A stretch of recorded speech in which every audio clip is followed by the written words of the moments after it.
you're ahead of the ball game if you have goats, because one of the best ways to get defensible space is to put your goats out there, and they'll do it for you.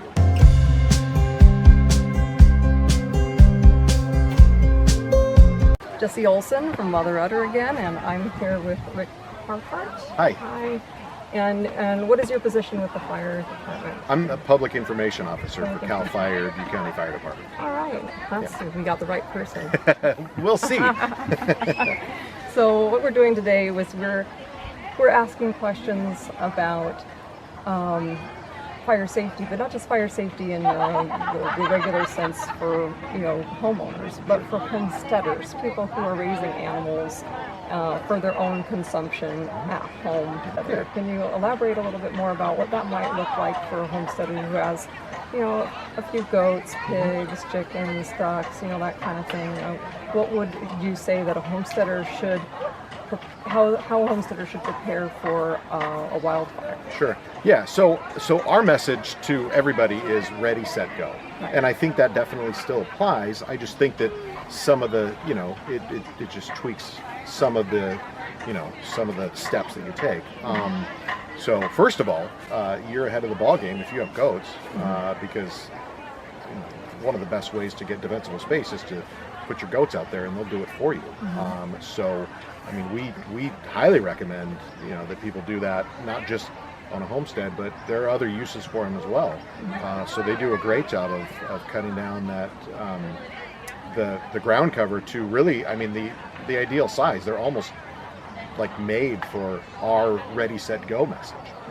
So that's great. As far as getting ready to go when there's a fire coming, we recommend everybody has sort of a go bag, and they put their essentials into their bag and they have it right next to their door. Well, it's the same message for you guys. Your go bag just looks a little bit different. Your go bag maybe is, have your vehicles trailered up. I mean, you said it's a great idea, is to get your animals into a smaller area, so they're not running out over the whole property. Right. Maybe, not running through the pastures. Right. Yeah. Get them penned up in an area. Obviously, you can't stage them inside of the trailer, but you can get them into an area where you can get them into the trailers quickly. The one message that I would say is, don't ever stay behind for the sake of your animals.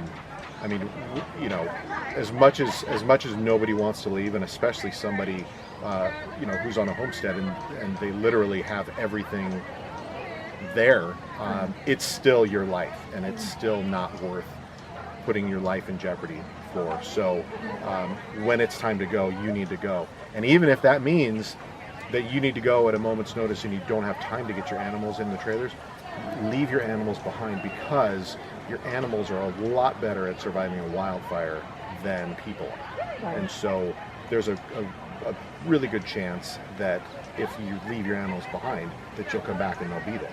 Right. Well, this is one of the reasons why in our case we use a method called permaculture, which you may not be familiar with, but it's a method that mimics the wild environment.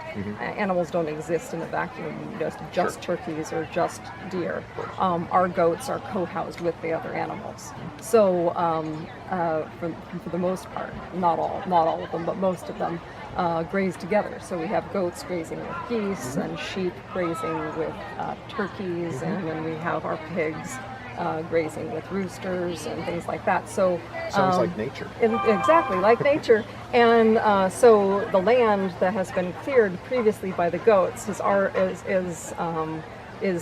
being inhabited by other animals. Yeah. So it makes it much easier when a fire comes through for them to survive anyway. That's just a nice side effect, obviously, of the process that we use. Right. But that's why so many of our animals survived.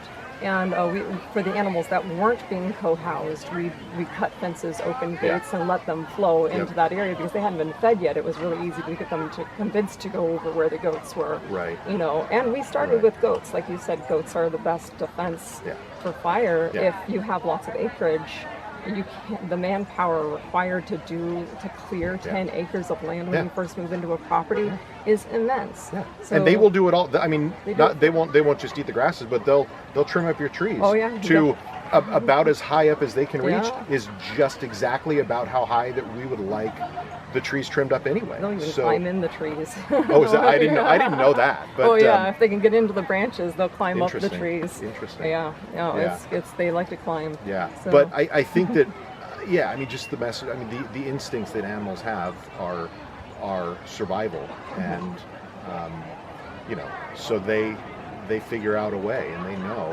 and like you were saying that, you know, when you opened up your fences and let them go, you got just about every one of them back. That's right. And so don't be afraid, and don't let, oh, you know, I can't get all my animals in, so I can't leave, because a lot of people think, well, my animals are as important as any person, and we understand that and we get that, but frankly, they're just better at it than we are. So, I mean, it is never worth putting your life in jeopardy, no matter where it is that you live. So, you know, I can't stand here and tell you to, oh yeah, you know what, because you live on a homestead, you should shelter in place. That's not a message that I would ever give, but, you know, I think that there are a lot of things that you can do that we've touched on that will, you know, that will help you, you know, for your place to stay in good shape and to possibly survive, or at least for everybody to be as safe as they possibly can. Right, exactly. You know, and I know a lot of homesteaders out there are anti-goat because, you know, if the fence doesn't hold water, it doesn't hold goats. But I'm telling you, there is definitely a place in homesteading for goats, especially if you're in a heavily wooded area or a fire-prone area. It's worth having to chase them around and put them back in the fences from time to time, because it saved our lives, it slowed down that fire, and we were declared fire safe 2 weeks before that fire. So no one was fire safe from that fire. No one. No. Now, it didn't matter who you were, how much defensible space you had, that fire no one was safe from. And the goats slowed down that process. It slowed down that fire enough for our family to get out. And if it weren't for those goats, and if it weren't for our kids, we probably wouldn't have made it out alive. So if you're in a fire-prone area and you're saying, oh, no goats for me, I've done goats, I'm done with goats, rethink the idea of goats. And if you're worried about goats jumping fences, look at fainting goats. They can't jump fences, they faint, right? There's always a goat for every problem out there. There's a right goat for or goat solution for the problem. The goat solution. Right? And, you know, if you have questions about that, just message us or talk to us online, and we are happy to talk about goats. I will talk about goats all day long, and then a fortnight afterwards. Goats are my passion. That's why we're Mother Udder Farm. There you go. All right.